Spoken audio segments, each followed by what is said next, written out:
हरे नमः.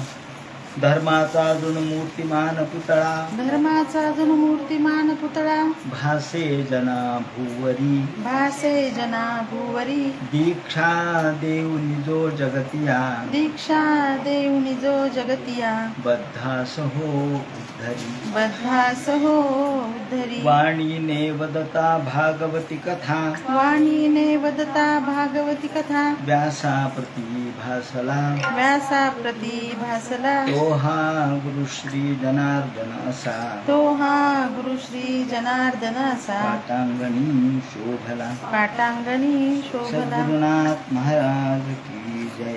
हरे नमः. श्री शुकोवाच वरिया नेशते प्रश्न कृतो लोकहितं नृप, आत्मवित्सम्मतः पुंसां श्रोतव्या दिशुजा पराः. भगवान वेदव्यास वर्णन करून सांगू लागले आणि सूत शौनकादिकाला सांगतात. आणि आता शुकाचार्य आणि राजा परीक्षित यांचा संवाद सुरू झालेला आहे. तेव्हा परीक्षितांनी जे प्रश्न विचारले त्या प्रश्नाच्या उत्तरादाखल शुकाचार्य महाराज बोलू लागलेले आहेत. आता इथून दुसरा स्कंध सुरू झालेला आहे. पहिला स्कंध हा 19 अध्यायाचा आहे आणि ही रचना मोठी नाट्यात्म पद्धतीने केलेली आहे, काव्यात्म पद्धतीने केलेली आहे. आपल्याला पुढची उत्सुकता लागावी अशा पद्धतीची ही रचना आहे. म्हणजे रचनेच्या दृष्टीने विचार केला तरी सुद्धा भागवत हा ग्रंथ मोठा आकर्षक आहे. कुठं कोणतं आख्यान संपवावं, कुठं काय सुरू करावं, 19व्या अध्यायापर्यंत परीक्षित राजे हे गंगा तीरावर येऊन बसले आणि शुकाचार्य महाराजांचं आगमन झालं. इथे 19वा अध्याय संपला आणि दुसऱ्या स्कंधाला सुरुवात होते ते शुकाचार्यांच्या उत्तराने की तुम्ही राजेसाहेब जो प्रश्न विचारला तो अत्यंत लोकहितम नृप, लोकांचा हित करणारं, कल्याण करणारा अशा प्रकारचा हा प्रश्न आहे. खरं म्हणजे लोकांना प्रत्येक ठिकाणी अपराध होतो. या अपराधाचं प्रायश्चित्त घेता घेता माणसाला किती जन्म घ्यावे लागतील सांगता येत नाही. त्यांनी वर्णन केलंय 10 प्रकारचे अपराध आहेत. या अपराधामध्ये भक्ताची निंदा करणं हा अपराध आहे. त्याचप्रमाणे नावातील भिन्नत्वाची निंदा हा अपराध आहे. गुरुची अवज्ञा हाही अपराध आहे. त्याचप्रमाणे वैदिक ज्ञान याची निंदा, कुतर्क, माणसं कुतर्क करतात. हे खरं कशावरून, ते खरं कशावरून, कशावरून भिंत चालवली. अहो ज्ञानेश्वर माऊलींचा अधिकारच तुम्हाला माहित नाही तर तुम्ही आपले कुतर्क लढवता. बहिणाबाई ह्या ज्या होत्या यांनी मागचे 13 जन्म सांगितले. संत बहिणाबाईंनी आपल्या मुलाला बोलून घेतलं मृत्यूसमयी आणि सांगितलं माझे मागचे 13 जन्म मी तुला सांगते आणि या जन्मात आणि पुढच्या जन्मात सुद्धा तुझी मुक्ती नाहीये, त्याच्या नंतरच्या जन्मात आहे. आता हे त्यांना कसं कळालं? लोक कुतर्क करणारे म्हणतात अहो काय मृत्यूसमयी काय होतं, माणसाला मूर्छा येते, माणसाचं भ्रम होतो आणि भ्रमामध्ये माणसं बोलतात. म्हणजे काय संत बहिणाबाई भ्रमात बोलली का? तुम्हाला ज्ञान नाही, तुम्हाला योगाचं ज्ञान नाही म्हणून तुम्ही असं बोलता. तात्पर्य असं की अहो ते जन्म सांगितले तर त्याची माझी आई कोण होते, वडील कोण होते, मी कुठे जन्माला आले, कोणकोणत्या ठिकाणी, त्याचे 13 जन्म सांगितलेत आणि हा शेवटचा जन्म सांगितला. तात्पर्य असं सांगायचं असं की लोक भक्त निंदा करतात, लोक कुतर्क करतात, भगवंताच्या नामाचे गैरअर्थ काढतात, चुकीचा अर्थ काढतात. अहो भग शब्दाचा अर्थ छिद्र सुद्धा आहे. मग भगवंत म्हणजे काय छिद्र असलेला का? पण नाही, लोकांनी चुकीचे अर्थ काढून भगवंताच्या नामाचा विपर्यास केला. तेव्हा अशा प्रकारच्या लाभाची अपेक्षा करणं, अशिष्याला ज्ञान देणं म्हणून आपल्याकडे म्हटलंय अशिष्याय न देयम. जे शिष्य नाही, जो पात्र नाही त्याला ज्ञान देऊ नका.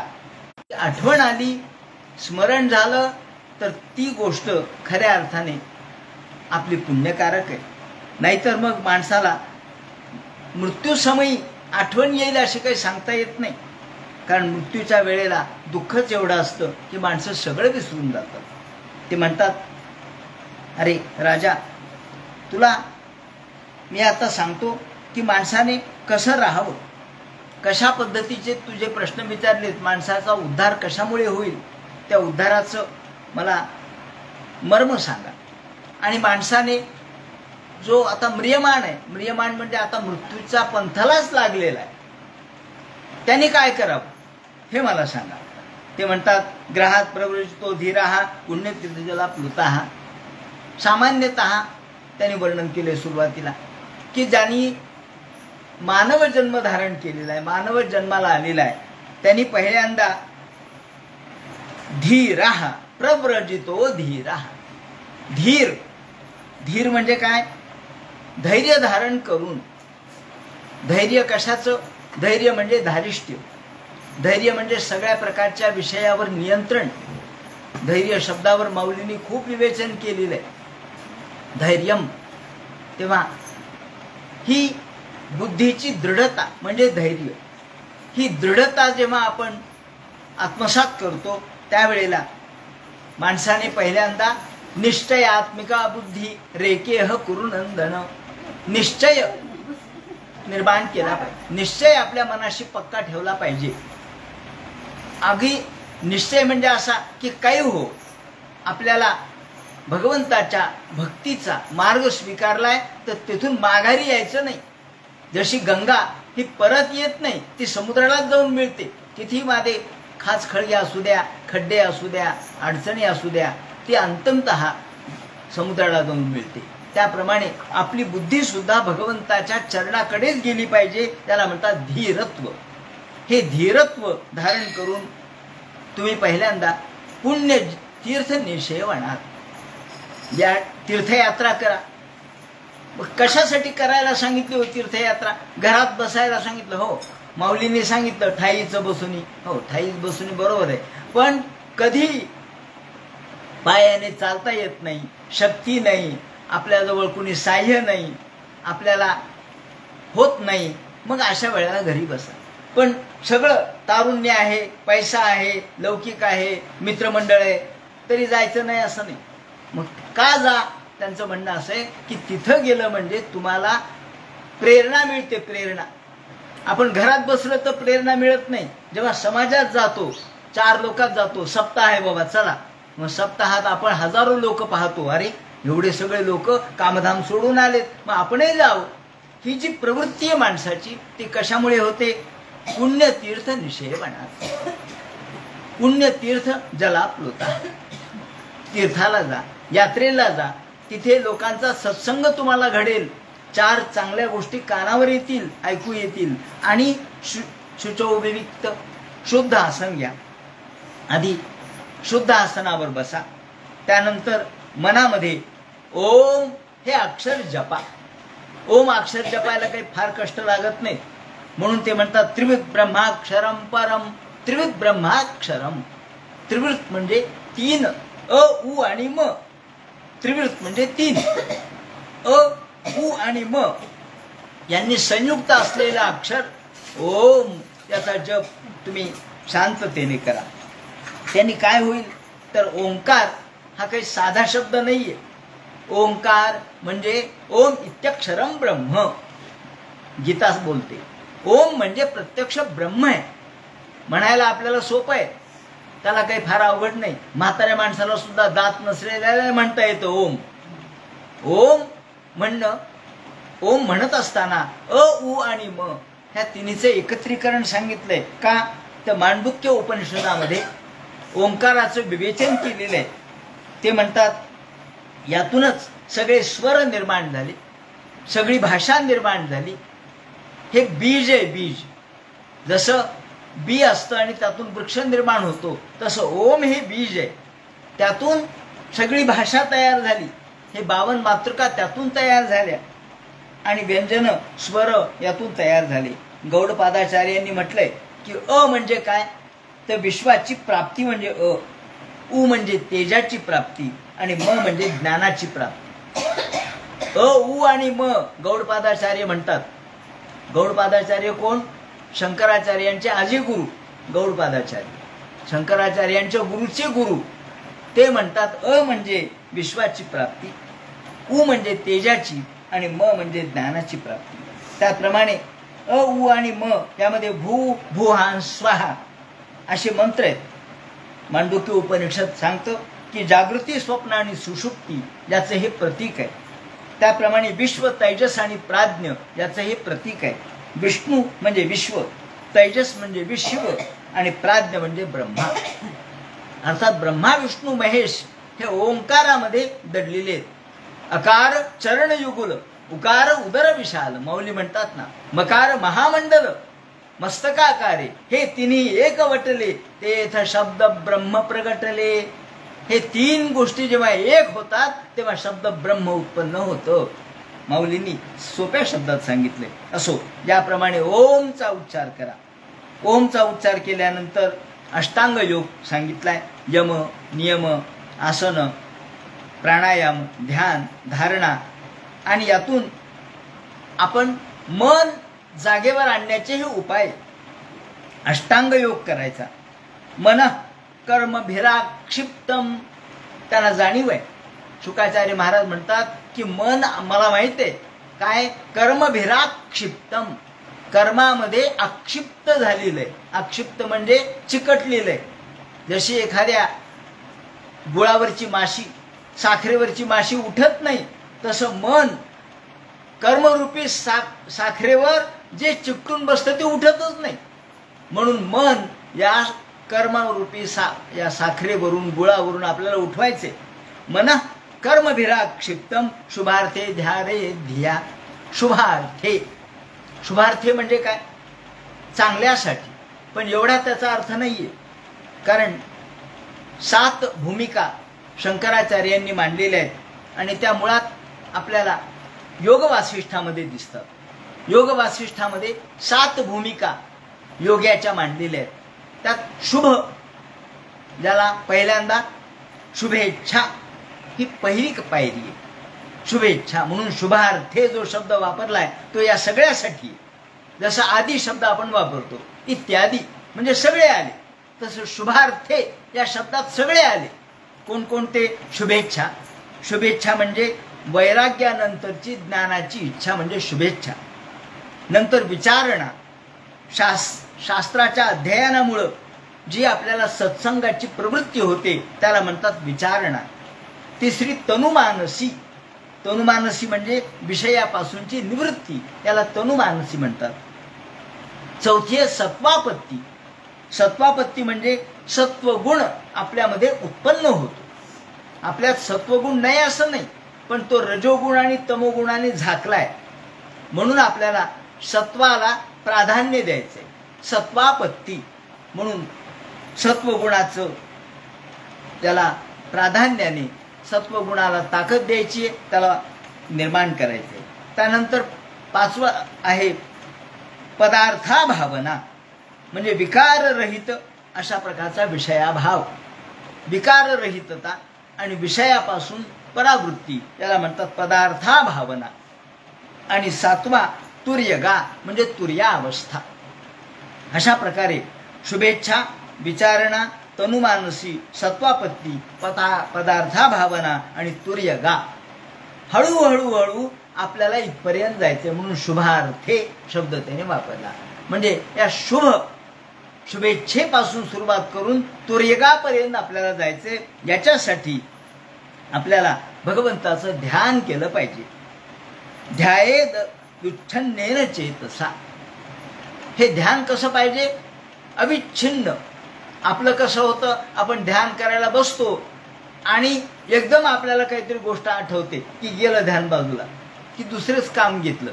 कोणाचा फोनच आला, कोणाचं आपल्या कानावर शब्दच आला किंवा आपणच काहीतरी बोललो, झालं ते ध्यान तुटतं. तर ध्यान तुटलं नाही पाहिजे. ते ध्यान अखंडित, ज्याला आपण तैलधारावत असं म्हणू, तीच राहिलं पाहिजे. म्हणून मनो निर्विषयम युक्त्वा, आता जे वर्णन केलंय की या तनुमानसी वगैरे या ज्या तुर्यगापर्यंत आपण जातो, त्यामध्ये निर्विषय हे मन केलं म्हणजे आपोआपच आनंदमयता प्राप्त होते. अशा टप्प्याटप्प्याने जात गेलं, पायरी पायरीने जात गेलं. म्हणजे आपल्याला शुभेच्छेपासून सुरुवात करून आपल्याला तुर्यगापर्यंत जर आपण गेलो तर हळूहळू तुर्यगा म्हणजे ही तुर्यावस्था. या वेळेला आनंदमयताच फक्त आपल्या मनामध्ये राहते, दुसरं काहीच नाही. मन जेव्हा निर्विषय होतं तेव्हा आनंदमयता प्राप्त होते. आनंद हा आपल्या मूळ स्वभाव आहे आणि आनंदाच्या मधूनच आपली निर्मिती झालेली आहे. आनंद हेच भगवंताचं स्वरूप आहे. म्हणून ते म्हणतात पदम तत्परमं विष्णुर मनो यत्र प्रसीदती. प्रसीदती प्रसाद स्तु प्रसन्नता. प्रसाद म्हणजे काय? आपण म्हणतो मला प्रसाद मिळाला म्हणजे काय हो? मग काय फळ मिळालं म्हणजे प्रसाद मिळाला, साखर मिळाली म्हणजे प्रसाद मिळाला? नाही. प्रसाद म्हणजे प्रसन्नता. जेव्हा आपल्या मनाला प्रसन्नता वाटते समजायचं मला विष्णू परमं पदम अशा भगवंताच्या या आनंद स्वरूपात बंद पडतो. हे सर्व भूत आनंदातून निर्माण झालेत. आनंदो ब्रह्मेती बेजानात म्हणून आनंदालाच ब्रह्म म्हटले. कारण आनंदात देव खलवानी इमानी भूतानी जायन्ते रोहंती या तत्कृतम मलम यस्याम संधार्यमाणानाम योगिनो भक्ती लक्षणाः. निरीच्छ भावना आहे. स्वतःला धारण करणे म्हणजे धारणा.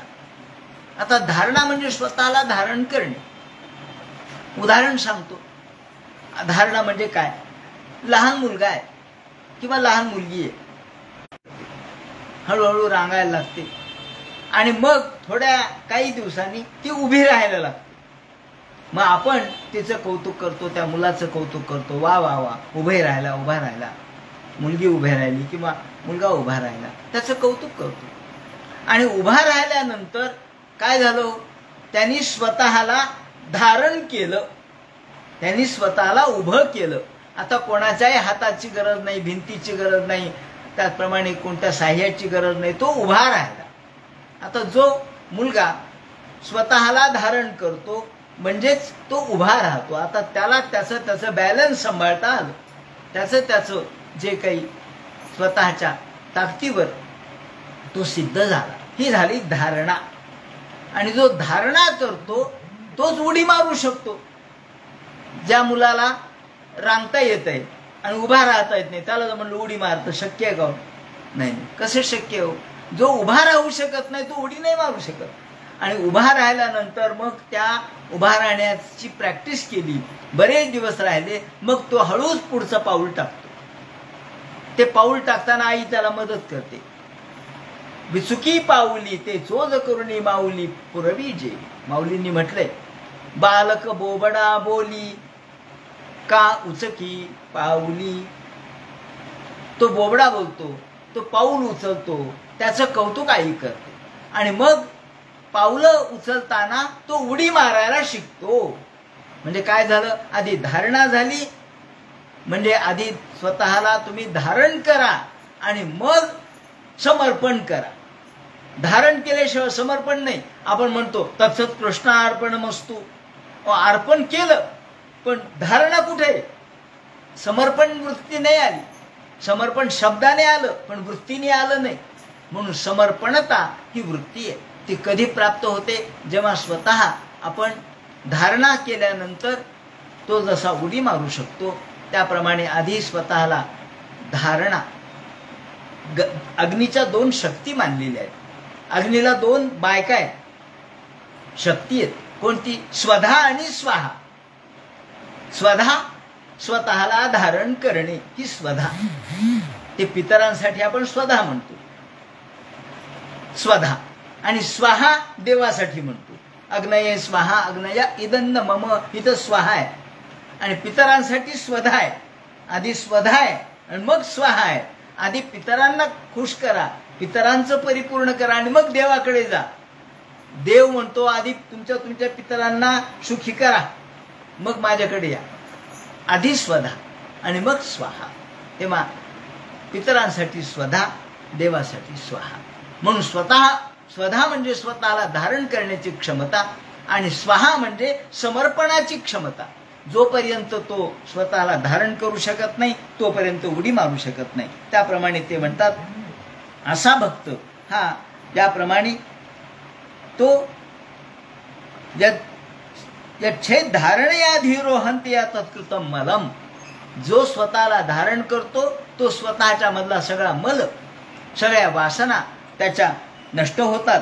आणि यस्याम संधार्यमाणानाम योगिनो भक्ती लक्षण, हेच भक्तीचं लक्षण आहे. धारणा आणि नंतर ध्यान हे भक्तीचं लक्षण आहे. आणि आशु संपद्यते योग आश्रयम भद्रमीक्षिता. तेव्हा हे राजा त्यातून तत्काळ योग साधतो. योग साधायला बाकी कशाचीच गरज नाही. तुमच्या अंतःकरणातल्या एकरूपतेची मात्र गरज आहे. अंतःकरणातली तल्लीनता निर्माण झाली की सहज योग साधतो. बाकी योगाला फार कष्ट घ्यायची गरज नाही. म्हणून ते म्हणतात आशु, आशु म्हणजे तत्काळ, ताबडतोब आम्हाला हा योग साधतो. राजा विचारतो यथा संधार्य ब्रह्मन धारणा येतो संमता. आता ही धारणा कशी करावी ते आम्हाला सांग. महाराज तुम्ही धारणा धारणा म्हणता, ही धारणा कशी करावी सांगा. आणि मग शुकाचार्य महाराज सांगतात हे पा, ही धारणा जर करायची झाली तर आधी आपल्याला आसन जय म्हणजे एका जागेवर बसण्याची सवय, 10 मिनिटं 15 मिनिटं घंटा 2 घंटे दिवस, एक दिवस एका जागेवर बसा. पाय देखील हलवू नका, हळूहळू मात्र. एकदम तुम्ही केला तर तुमचे पाय गेल्यासारखे होतील, मुंग्याच येतील पायाला. घंटा 2 सप्ताह कशासाठी मग 4-4 तास एकत्र एका ठिकाणी बसण्यासाठी सप्ताह आहे. त्याची ती तयारी आहे. परिपूर्ण आपल्याला तयारी केल्याशिवाय धारणा करता येणार नाही. म्हणून आधी जितासनो आधी आसन जय करा. जागेवरून उठवू नका. जागेवर ज्या सुखासनात तुम्ही बसला, तुम्ही पद्मासनात बसा, सुखासनात बसा, कोणत्याही आसनात बसा, पण ज्या आसनात आपण बसलो त्यात शांततेने बसा. नंतर जित श्वासो, आपल्या श्वासावर नियंत्रण करा. श्वासावर नियंत्रण केलं म्हणजे आपोआपच आपल्या मनावर नियंत्रण येतं. कारण श्वास हा मनाचा, मन आणि श्वास याचा फार जवळचा संबंध आहे. मग इंद्रियांवर विजय मिळवा. हे सगळं झालं. बाह्य इंद्रिय आणि अंतर इंद्रिय निग्रह आपण केला म्हणजे आपोआपच स्थूले भगवतो रूपे. आणि मग तुला आता भगवंताचं स्थूल स्वरूप सांगतो. हे आधी व्यापक सांगितलंय. कशामुळं की आधी सगळ्या जगामध्ये भगवान आहे हे पहा. तुम्हाला मूर्तीतच फक्त भगवान आहे असं वाटतं. मूर्तीतच भगवान आहे असं नाही. सगळीकडे भगवंताचं स्वरूप आहे. सगळीकडे भगवंताचा साक्षात्कार झाला पाहिजे. यासाठी सर्वत्र ईश्वराची भावना आपण केली पाहिजे. आणि यासाठी ते म्हणतात अंडकोशे तुम्हाला हे 7 आवरण आहेत. या 7 आवरण या सगळ्या विश्वाला आहेत. या 7 आवरणामध्ये जल, अग्नी, वायू, आकाश, अहंकार, महत्त्व आणि प्रकृती या 7 आवरणांनी हे सगळं ब्रह्मांड हे भरलेलं आहे. त्याच्यामध्ये पाताल हे भगवंताचं पाय आहेत असे समजा. त्याचप्रमाणे करता करता तुम्हाला एकेका गोष्टीचा मी विचार सांगतो. महातलम विश्वस्तु गुल्फौ, महातल हे गुल्फा आहेत. तलातल हे त्यांचे जंघा आहे. जानू म्हणजे गुडघे हे त्यांचं सुतल हे गुडघे आहेत. उरू म्हणजे मांडी हे वितल आहे. महितल हे जघन आहे. आणि नभस्थल हे नाभी आहे. उरस्थल हे ज्योती आहे, छाती. भगवंताची छाती म्हणजे काय? ही ज्योती, आकाशामधल्या ज्योती. त्यानंतर ग्रीवा हे महरवदन आहे, जनोलोक आहे. ग्रीवा म्हणजे कंठ, हा जनोलोक आहे. त्याचप्रमाणे सत्यंतु शीर्षाणी सहस्र शीर्षणा, हा भगवंताला हजारो डोळे आहेत, हजारो कान आहेत, हजारो डोके आहेत. आणि इंद्र हा त्याचे बाहू आहेत. कर्ण म्हणजे ह्या दिशा हे त्याचे कान आहेत. त्याचप्रमाणे श्रोत्र शब्द, श्रोत्र ममुष्य शब्द हा या ठिकाणी दिशांच्या द्वारे तो ऐकतो. नादस्य सत्यो परमस्य नासे, भगवंताचं नाक म्हणजे अश्विनी कुमार आहे. त्याचप्रमाणे अग्नी हे मुख आहे भगवंताचं. अग्नी हे मुख आहे म्हणून आपण अग्निमुखी हवन करतो. म्हणजे भगवंताच्या तोंडामध्ये आपण घास घालतो. जेव्हा आपण यज्ञ करतो किंवा वैश्वदेव करतो तेव्हा तो काही वैश्वदेव विनाकारण करत नाही. भगवान म्हणतात की अग्नी हे माझं मुख आहे. त्यामुळं अग्निर्मे वाचिष्यतः वाग हृदयमयी अहम अमृते अमृतम ब्रह्मणी. आपण जेव्हा न्यास करतो ते न्यास म्हणजे काय, आपण बघा पूजेच्या वेळेला आता श्रावण महिन्यामध्ये लोक पूजा अर्चा करतात, ब्राह्मण मंडळी येतात आणि म्हणतात आधी न्यास करायचा, शरीराचा न्यास. न्यास म्हणजे काय हो, आपलं शरीर आणि ब्रह्मांड यामध्ये असलेली जुळवणी म्हणजे न्यास. माझं शरीर आहे आता ते माझं आहे, पण आपण असं समजायचं की हे माझं नाही. हे डोळे चंद्र सूर्य आहेत, कान म्हणजे दिशा आहेत, नाक अश्विनी कुमार आहे, त्याचप्रमाणे रोम म्हणजे हे वृक्ष वगैरे आहेत, त्याचप्रमाणे छाती या ठिकाणी वर्णन केल्याप्रमाणे आपले मुख हे अग्नी आहे. म्हणजे त्यातून काय होतं, मी राहत नाही. मग पूजा कोणी केली हो, पूजा देवानी केली. पूजा कोणी केली, विश्वाने केली. आपुल्यामध्ये विश्व पाहुनी पूजित सेमी विश्वाला, पूजित सेमी कवणाला, पूजित सेमी आपुल्याला. आपुल्यामध्ये विश्व पाहुनी पूजित सेमी विश्वाला. आपण आपल्यामध्ये विश्व पाहायचंय आणि विश्वाची पूजा करायची आहे. शिवम भूत्वा शिवम यजेत. आधी शिव व्हा आणि मग शिवाची पूजा करा. म्हणजे आधी तुम्ही देवत्व स्वीकारा, म्हणजे देव तुमची पूजा स्वीकारेल. पण तुम्ही राक्षस आहेत आणि देवाची पूजा करायला देव म्हणतो मला नाही स्वीकार, मी स्वीकारू शकत नाही. का, तुमच्यामध्ये जर राग लोभ मोह क्रोध असतील तर मी तुमची पूजा कशी स्वीकारेल बरं. पूजा काय नुसते पत्रपुष्प फलनतोयम नाहीये. तेव्हा पूजा म्हणजे अंतःकरणपूर्वक. म्हणून हे शरीर सुद्धा माझं नाही. अग्निर्मे वाचिष्यतः आपण इथून सुरुवात करतो, त्याला लघुन्यास करा. मग लघुन्यासामध्ये महान्यासामध्ये काय वर्णन येतं, सुरुवातीला अग्निर्मे वाचिष्यतः, माझ्या तोंडामध्ये अग्नी आहे, तो माझ्या तोंडात आहे. मग अग्निर्मे वाचिष्यतः वाग हृदयमयी अहम अमृते अमृतम ब्रह्मणी, मी अमृतमय आहे. पहा इतकी सूक्ष्मता या सगळ्या पूजे अर्चेमध्ये, पण लोकांनी त्याचा अर्थ समजून घेतला नाही आणि काही नाही काहीतरी कर्मकांड आहे असं समजतात. पूजा म्हणजे कर्मकांड नाही. पूजा फार सूक्ष्मपणे विचारपूर्वक सगळी योजना केलेली आहे पूजेची. तेव्हा त्याप्रमाणेच पूजा झाली पाहिजे.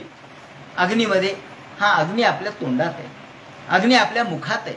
आणि म्हणून अग्नी हा मुखात असल्यामुळं आपण बोलू शकतो बरं का. नाही जर जीभ लुळी पडली तर आपण बोलू शकत नाही. मृत्यूच्या समयी जीभ लुळी पडते कारण अग्नीच निघून जातो. आणि म्हणून मृत्यूनंतर अग्नी तोंडात घालतो. का अग्नीच का बरं तोंडात घालतो, तिथं अग्नीचं स्थान आहे ना, अग्नीचं स्थान मुखात आहे म्हणून मुखाग्नी. सांगायचं तात्पर्य असं की ज्याचं जे स्थान आहे त्या स्थानाशी तो असतोच. म्हणून ते म्हणतात सूर्यमे चक्षुषितः चक्षुर्हृदये. सूर्य कुठे आहे, चक्षुमध्ये. प्रकाश कुठे आहे, डोळे नुसते बघू शकत नाहीत. सूर्यप्रकाश असेल तर डोळ्याचं काम आहे, पण सूर्यप्रकाश आहे डोळेच नाहीत तर काय पाहणार. म्हणून डोळे आणि सूर्यप्रकाश यांचा समन्वय या ठिकाणी घातलेला आहे. त्याचप्रमाणे चंद्रमा मे मनसिष्यतः मनोहृदये. चंद्र हा मनाच्या ठिकाणी आहे. हे सगळं त्यांनी विराट स्वरूप, सगळ्या जगाचं व्यापक स्वरूप, ब्रह्मांडामध्ये भगवान कसा कसा कुठं कुठं आहे ते सांगितलंय. आणि ते म्हणतात दंष्ट्रायम स्नेह कला द्विजानी. धर्म हा छाती आहे, पण मग अधर्म कुठे आहे हो, म्हणजे अधर्म पाठ आहे. कारण धर्म आणि अधर्म, छाती आणि पाठ एकमेकाच्या मागच आहेत ना. पण आपण म्हणतो त्याला पाठमोरा झाला, त्यांनी सामोरा गेला नाही पाठमोरा. मग पाठमोरा काय उपयोग आहे, तो अधर्म आहे ना. म्हणून पाठमोरा म्हणजे अधर्म, पाठ दाखवणे म्हणजे अधर्म. युद्धातून पाठ दाखवून पडून आला तो अधर्म झाला, छातीवर मार घेतला तो धर्म झाला. म्हणून छाती हा धर्म आहे आणि पाठ हा अधर्म आहे. त्याप्रमाणे ते म्हणतात हासो जनोन्माद करीच माया. हास्य हे भगवंताची माया आहे. ते म्हणतात कस्तस्य मेढ विष्णूचे मित्र. कस्तस्य मेढ्रौ, आपल्यामध्ये असलेली जी उत्पादन शक्ती आहे, जी प्रजनने ब्रह्मास्तिष्ठतु, प्रजनन म्हणजे उत्पत्ती शक्ती. इथे कोण आहे? अहो ब्रह्मदेव आहे. ब्रह्मदेवाचं स्थान आहे ते. ब्रह्मदेवामध्ये उत्पत्तीचं सामर्थ्य आहे ते आपल्याजवळ आहे. म्हणून प्रजननेमध्ये ब्रह्माचं स्थान आहे. प्रजनन म्हणून त्याचा विचार करायचा नाही, ब्रह्मदेव म्हणून विचार करायचा. आणि आपल्या अपानाच्या ठिकाणी मृत्यू आहे. मृत्युर्लोक भयंकर, हा मृत्यू अपानाच्या ठिकाणी. प्रत्येक इंद्रियाच्या ठिकाणी त्या त्या देवता आहेत आणि त्या देवतेचं स्मरण आपण करायचं म्हणजे आपल्या शरीरात त्या देवतेचं वास्तव्य राहतं. ती देवता आपल्यामध्ये आली म्हणजे आपण देवाची पूजा करू शकतो. म्हणून व्यापक स्वरूपाचा जो भगवान आहे तो आमच्यामध्ये कसा आहे, माझ्यातला भगवान हा व्यापक स्वरूपात कसा आहे, ज्याचा विचार या ठिकाणी केलेला आहे. म्हणून ते म्हणतात कस्तस्य मेढ्र. आता इथं भागवत अवघड कशामुळे, तर भागवतामध्ये खूप अपरिचित शब्द आलेले आहेत. तर कस्तस्य म्हणजे लोक म्हणते कस्त काय होय, कस्तस्य. अहो क म्हणजे ब्रह्मदेव, क म्हणजे ब्रह्मदेव. म्हणून आपण कश्च वश्च ईशश्च केशवा, केशव जो शब्द तयार झाला तो क म्हणजे ब्रह्मदेव, ईश म्हणजे महादेव आणि श म्हणजे विष्णू. कश्च ईशश्च वश्च, व म्हणजे विष्णू. कश्च ईशश्च वश्च समाराह केशवा. केशव शब्दामध्ये तिन्ही देव आहेत. क म्हणजे ब्रह्मदेव आला, ईश म्हणजे महादेव आला आणि हा विष्णू आला, व म्हणजे केशव. म्हणून कश्च वश्च ईशश्च समाराह, हे समाहार द्वंद्व आहे, एकत्रीकरण. आपण भाजीपाला शब्द वापरतो, भाजीपाला घेऊन या. भाजीपाला म्हणजे काय, भाजी आणायची. पाला कोणता आणायचा, अहो भाजीपाला म्हणजे भाजी. हे द्वंद्वच आहे, या द्वंद्व समास म्हणतात त्याला. भीम आणि अर्जुन, भीमार्जुन यो हो, हा द्वंद्व समास आहे. भीम आणि अर्जुन हे दोघं, या अर्थाने द्वंद्व म्हणजे दोन. तसं कश्च ईशश्च वश्च समाराह हा केशव, हा समाहार द्वंद्व आहे. सगळ्यांचं मिळून तीन गोष्टी एकत्र. याप्रमाणे ते म्हणतात कस्तस्य मेढ्रम वृषणौ च मित्रौ. वृषण हे मित्र आहे, मित्र म्हणजे मित्रावरून. मित्रावरून जर आपल्या शरीरामध्ये हे देव कोपले तर आपल्याला त्या व्याधी होतात, हा सिद्धांत आहे. जे देव आपल्यावर कोपतात त्या व्याधी आपल्याला होतात. एखाद्याला जलोदर झाला याचा अर्थ वरुण कोपला. वरुण कोपला, वरुणाचा राग आपल्यावर आहे म्हणून जलोदर झाला. म्हणून मूत्रपिंडाचा त्रास झाला तर समजायचं मित्रावरून आपल्यावरती कोपलेले आहेत. त्यांची स्तुती केली, त्यांचं जर काही पूजन अर्चन केलं तर ह्या रोगावरती सुद्धा आपल्याला उपाय सापडू शकतो. म्हणजे रोगावर तर औषधं आहेतच, पण हा सुद्धा एक दैवी अशा प्रकारचा गुण आहे किंवा उपाय आहे. याप्रमाणे नदी हे भगवंताच्या नाड्या आहेत आणि अनंतवीर्य श्वसितम मातरिश्वा. जो वारा वाहतो तो वारा कोण आहे हो, भगवंताचा श्वास आहे तो. मातरिश्व ना, मातरिश्व म्हणजे वारा. हा वारा भगवंताचा श्वास आहे. म्हणून यस्य निश्वसितम वेद, वेद हे त्याचे श्वास आहेत. वेदाच्या रूपाने भगवंतांनी श्वास टाकले आणि आपलं रक्षण केलं.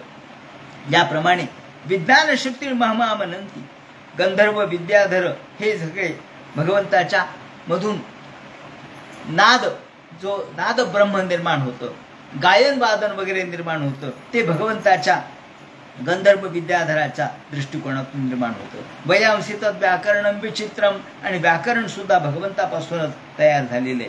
अशा पद्धतीने सर्व व्यापक अशा प्रकारचा हा भगवान विश्वरूप दर्शन म्हणून आपण ज्याला थोडक्यात, जसं अर्जुनाला प्रत्यक्ष दाखवलं, कारण अर्जुनाला हे कळलं नसतं म्हणून त्याला प्रत्यक्ष भगवंताने विश्वरूप दर्शन दाखवलं.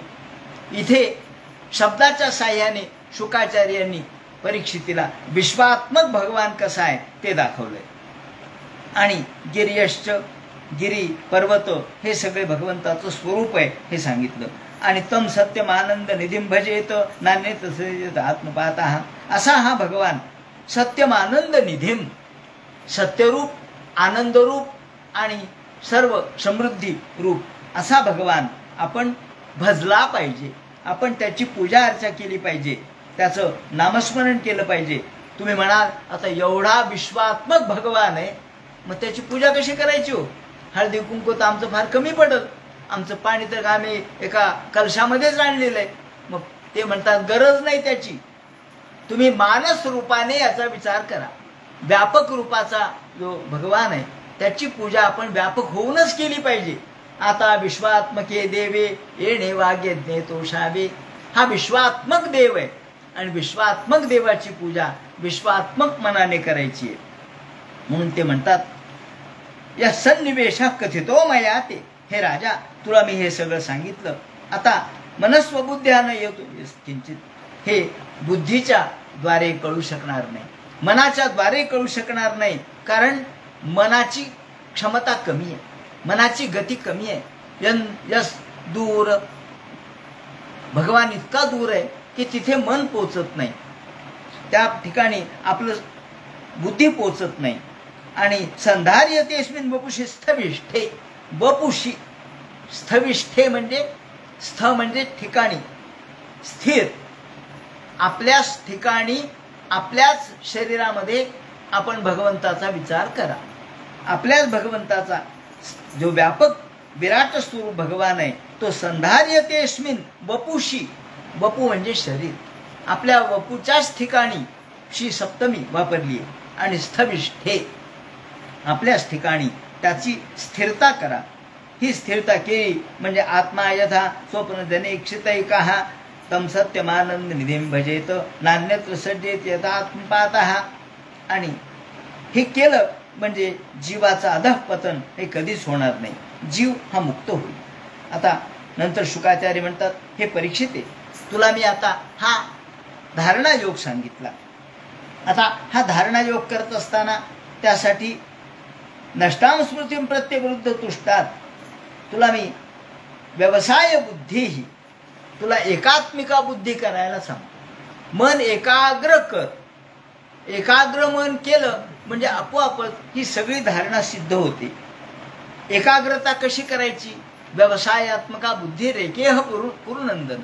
ही एकात्मिका बुद्धी, बुद्धी आपली अशी पांगलेली आहे, सगळीकडे पांगलेली आहे. सगळीकडे हजारो ठिकाणी आपलं मन गेलेलं आहे.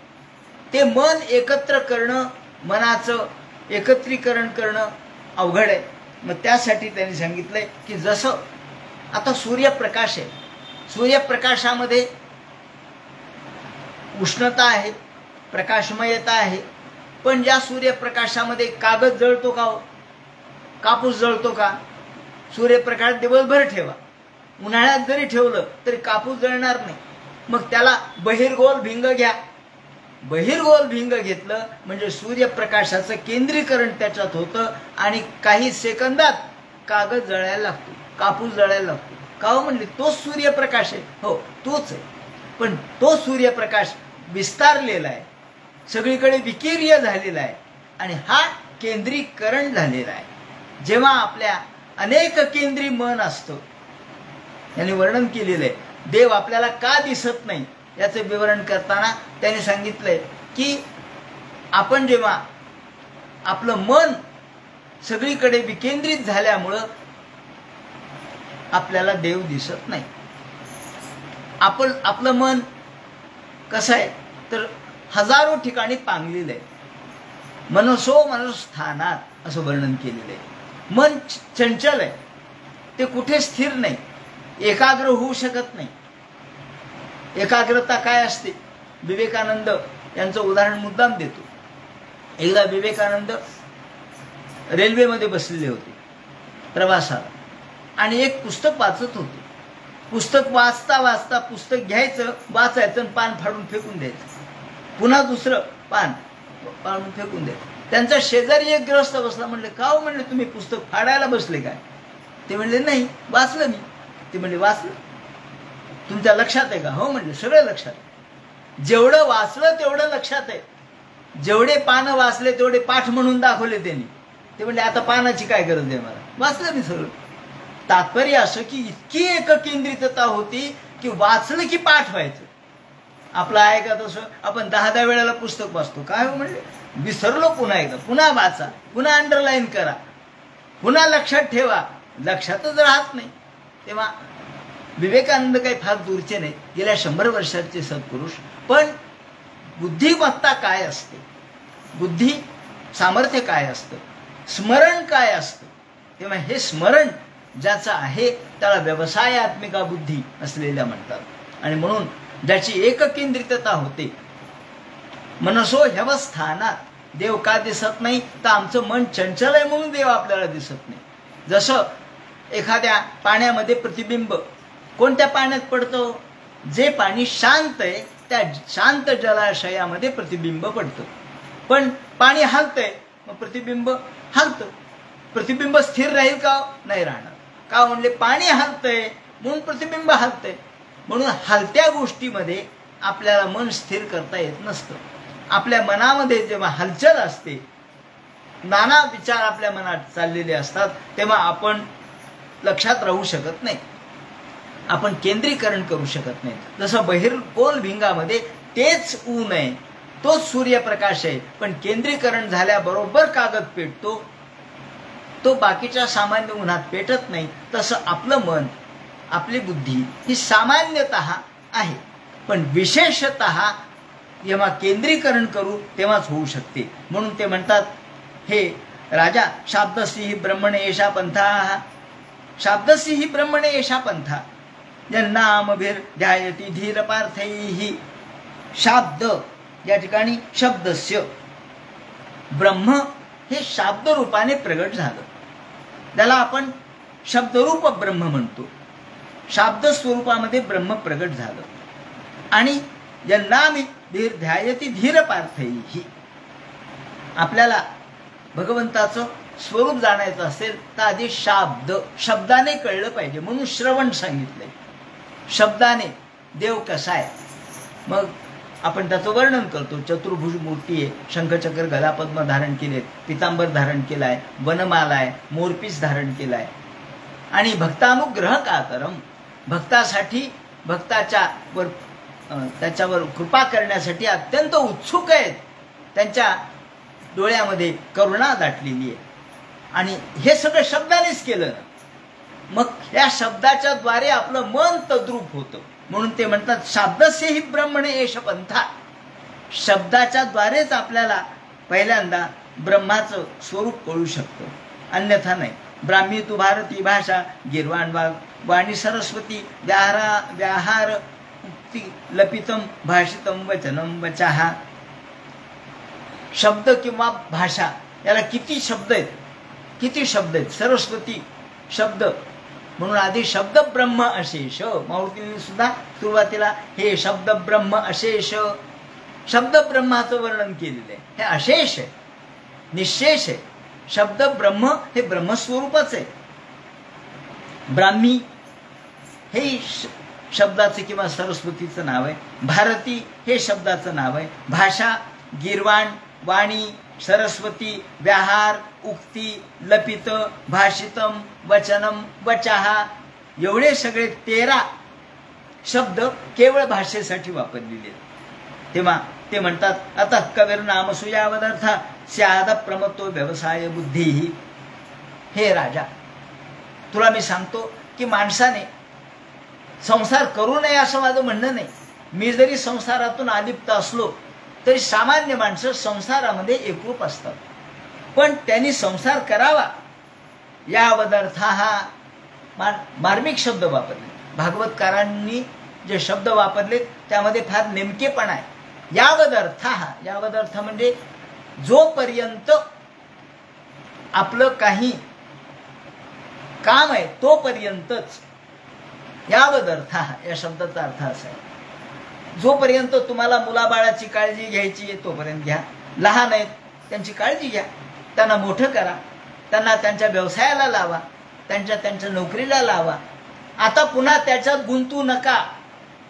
हा व्यावहारिक सुद्धा उपदेश आहे बरं का. आता तुम्ही जर सुनेमध्ये लुडबुड करायला लागले तर ती म्हणते, काय करायचं सासूबाई, मला सगळं कळतं, तुम्ही बाजूला व्हा. मला स्वयंपाक करायचा कळतो, मला धर्म कर्म कळतो, तुम्ही मला शिकवू नका. यावद अर्थ आहे, याचा अर्थ आहे जोपर्यंत लग्न होईपर्यंत, त्याला मुलं बाळ होईपर्यंत तुम्ही त्याच्यात रमा, त्याच्यात लिप्त राहा, नंतर अलिप्त व्हा. निवृत्ती काय असते? निवृत्ती, एखादा 60 वर्षाचं वय झालं किंवा 58 वर्षाचं वय झालं, मग त्याला सरकार निवृत्त करतं. तो म्हणतो का हो, मी अजून चांगला आहे, माझं ज्ञान आहे, माझे तारुण्य आहे, मला येतं सगळं. सरकार म्हणतो बरोबर आहे ना, पण आता बाजूला व्हा ना, तुम्ही दुसऱ्याला काम करूया ना. यावद अर्थ हा, जोपर्यंत तुमचं काम होतं तोपर्यंत तुम्ही त्या आसनावर बसा, खुर्चीवर बसा, काम करा, तुमची लेखणी चालवा, आदेश द्या. नाही, निवृत्त झाल्यानंतरही मला माझी खुर्ची आहे, तू म्हणतो तुझी नाही खुर्ची, तू झाला निवृत्त, ही माझी खुर्ची आहे. खुर्ची कोणाची हो? जो निवृत्त होईल आणि पुन्हा परत आला, तो म्हणतो हो माझी खुर्ची हो, माझा टेबल आहे, मी आणलंय, मी हे सगळं फर्निचर केलंय. ते म्हणतात केलंय ना, आता घरी जा. केलंय तर बस झालं ना, हे तुझं नाहीच आहे. तसं या संसारामध्ये हे माझं नाही एवढं समजा. आपण केलंय, आपण आतापर्यंतही केलंय, पण कुठपर्यंत? यावद अर्थ हा, जोपर्यंत आपल्याला त्याच्यामध्ये रस आहे आणि आपली काम करण्याची गरज आहे तोपर्यंत तुम्ही काम करा. तुमची गरज संपली की तुम्ही बाजूला व्हा. थोडक्यात हा उत्तर फार चांगलं दिलंय त्याने. यावद अर्थ हा, एवढा शब्द लक्षात ठेवा. झाडाला सुद्धा फळ कुठपर्यंत टिकतं हो? यावद अर्थ हा, जोपर्यंत त्याच्या देठाला पक्क आहे तोपर्यंत टिकतं.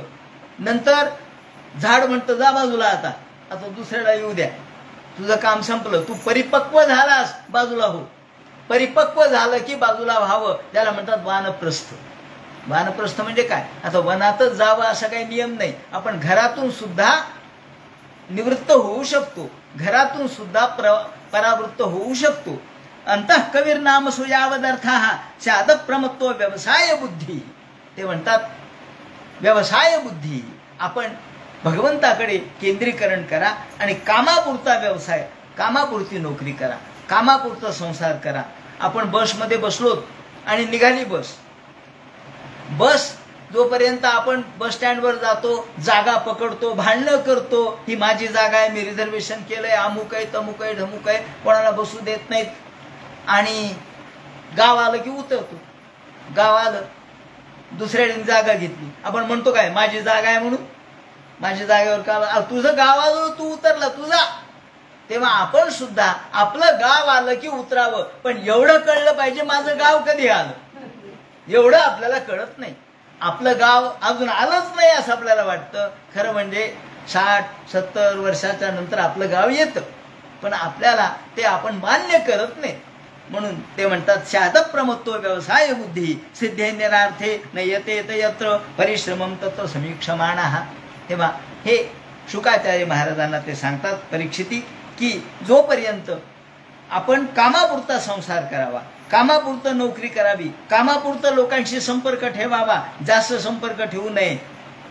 साध्य काय आणि साधन काय याचा विचार करावा. आपण साध्य आणि साधनाचा विचार करत नाही. आपण पैशाला साध्य मानतो, पैसा हे साधन आहे. तुम्ही धर्म करा, कर्म करा, यज्ञ करा, याग करा, तीर्थयात्रा करा, त्यासाठी पैसा आहे. नाही, पैसा पैसा पैसा पैसा म्हणून आपण कदरयूची कथा नाही काय करत. कृष्णानेच सांगितली, पैसा पैसा म्हणून गोळा केला, शेवटी न देवाय न धर्माय. त्या पैशाचा काय उपयोग आहे? तुम्ही मेल्यानंतर त्या पैशाचा काही उपयोग नाही. तुमच्या कामापुरता तुम्ही पैसा स्वीकारा, पैशाचा उपयोग करा. पैसा हे साधन आहे उपयोगाचं. तुम्ही स्वतःला चांगलं खा, चांगलं प्या, चांगलं लिहा, तीर्थयात्रा करा, धर्मकर्म करा, हाताने दान धर्म करा, तो तुम्हाला उपयोगी येईल. बँकेतला पैसा नुसता उपयोगी येणार नाही. सांगायचं तात्पर्य ते म्हणतात साध्य साधनाचा विचार आपण करत नाहीत. आणि ते म्हणतात की अरे राजा मला सांग काय गरज आहे लोकांना. फार सुंदर शब्द वापरला आहे. ते म्हणतात की धन दुर्मदान धान. धन दुर्मध लोकांच्या नादी लागण्याची काही कारण नाही. माणसाला धनवंताच्या मागे लागण्याचं काही कारण नाही. कोणाचीही चाकरी करू नका, कोणाची हांजी करू नका. कामापुरतं तुम्हाला देवाने सगळं दिलेलं आहे. मला सांगा देवाने आपल्याला काय दिलं नाही? ज्यांना नाही दिलं त्यांच्याकडे पहा. काही लोकांना हात नाही येत, काही लोकांना पाय नाही येत, काही लोक आंधळे आहेत, काही लोकांना ऐकू येत नाही, काही लोकांना खुरडत चालतात. अहो कितीतरी मोठमोठे शास्त्रज्ञ आहेत. एक शास्त्रज्ञ आहे की ज्या शास्त्रज्ञाला पाय नाहीत, हात नाहीत, पण तो कॉम्प्युटरवर काम करतो. असा शास्त्रज्ञ आहे का? अहो तो म्हणतो माझ्याजवळ जे आहे त्याचा मी वापर करणार आहे. आणि आपण सगळं काही असून आपण म्हणतो देवाने मला काहीच दिलं नाही. अरे तुला 2 डोळे दिले, कान दिले, त्याचप्रमाणे हातच पाय दिले, आणि तुला चांगलं शरीर दिलं. अजून काय द्यायचं मी तुला? सांग ना. तुला बेरे हरी पलंगावरी काही मिळणार नाही. म्हणून ते म्हणतात देवानी आपणाला स्वसिद्धे, आपल्याला सर्व सिद्धी परिपूर्ण करून 9 महिने आईच्या पोटात पुसून आपल्याला पाठवलंय.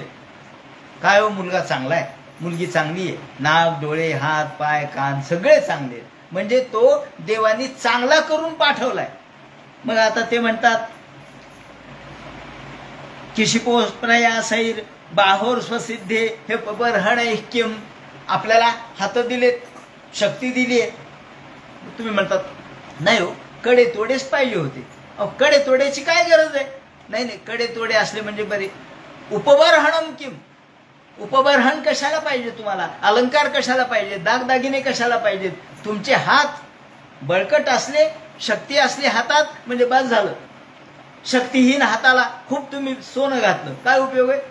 हात उचलत नाही, सोनं अंगाला घातलं. ते म्हणतात गरज नाही त्याची. उपबरहण कशाला पाहिजे? सत्यंजलोकी पुरुषान्न पात्र्या.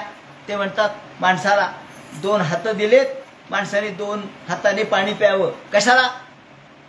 संसार गोळा करायचा हो. तुम्हाला पात्र कशाला पाहिजेत?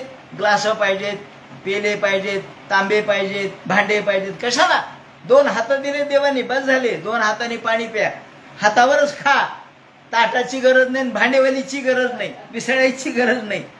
दिग्वल कला दौसतकिम दुकुलही ही. आणि आम्हाला भगवंतांनी सगळं काही दिलंय.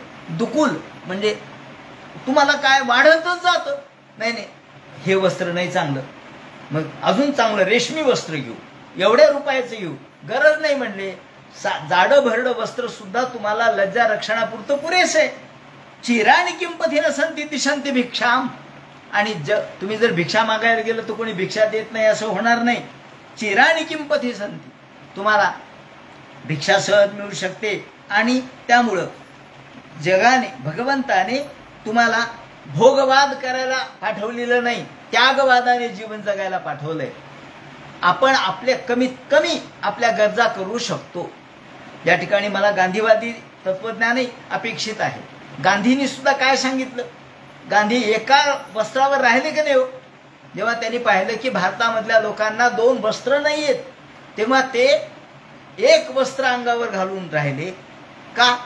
ते म्हणाले जोपर्यंत लोक हे परिपूर्ण वस्त्राने जगत नाही तोपर्यंत मी वस्त्र धारण करणार नाही. गांधीजींनी जर हे करू शकले, ते म्हणतात आमच्या गरजा कमी करा, बाकीची गरज नाही. गरजा कमी करा.